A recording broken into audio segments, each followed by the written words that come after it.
Unravel the tapestry of history, and you'll find a thread of religious fervor, political intrigue, and military might leading us to the First Crusade.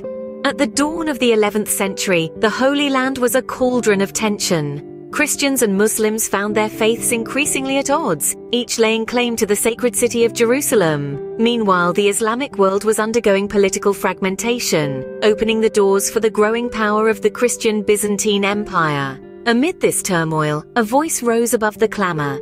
Pope Urban II. In the year 1095, he issued a call to arms, a plea to the Christian knights of Europe. His message was clear: reclaim Jerusalem, the city of God, from the hands of the non-believers. And so, with hopes of spiritual salvation and worldly riches, the First Crusade set forth. Their journey was not easy, fraught with peril, and marked by the blood of both the Crusaders and those who stood in their way. The Crusaders embarked on their journey, a perilous trek that would take them from the heartlands of Europe to the distant city of Jerusalem. Their path was marked by significant battles and hardships, stretching the limits of their endurance. The first major encounter was the Siege of Nicaea, a city once under Byzantine rule but seized by the Seljuk Turks. The Crusaders, aided by the Byzantines, laid siege and eventually reclaimed the city, marking their first victory. But their joy was short-lived. The lack of food and water, coupled with the spread of disease, began to take a toll on the Crusaders, turning their journey into a test of survival. Pushing forward, they met the Turks again at the Battle of Dorylaeum. Despite being outnumbered, the Crusaders, buoyed by their faith and the promise of divine intervention, managed to secure another victory. This success, however, came at a great cost, with many Crusaders losing their lives. Their journey took them next to Antioch, a formidable fortress city. The Crusaders, weakened and beleaguered, laid siege to the city. The Siege of Antioch was a grueling affair, lasting 7 months.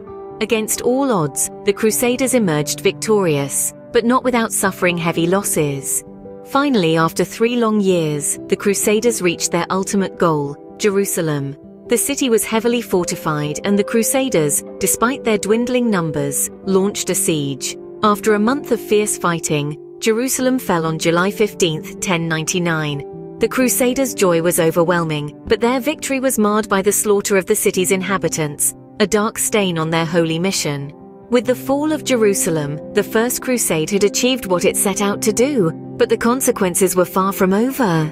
The echo of the Crusaders' victory cry in Jerusalem resounded through the centuries, shaping the course of history.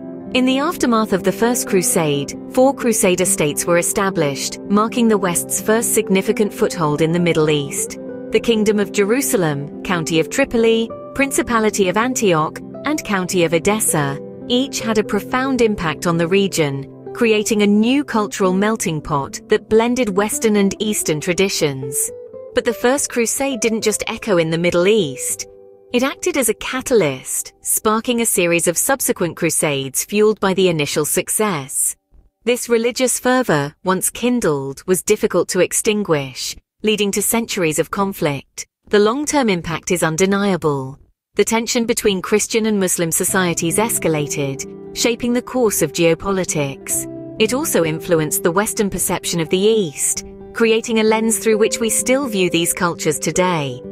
The First Crusade, a journey embarked upon in the name of faith, left a legacy that's woven into the fabric of our world today.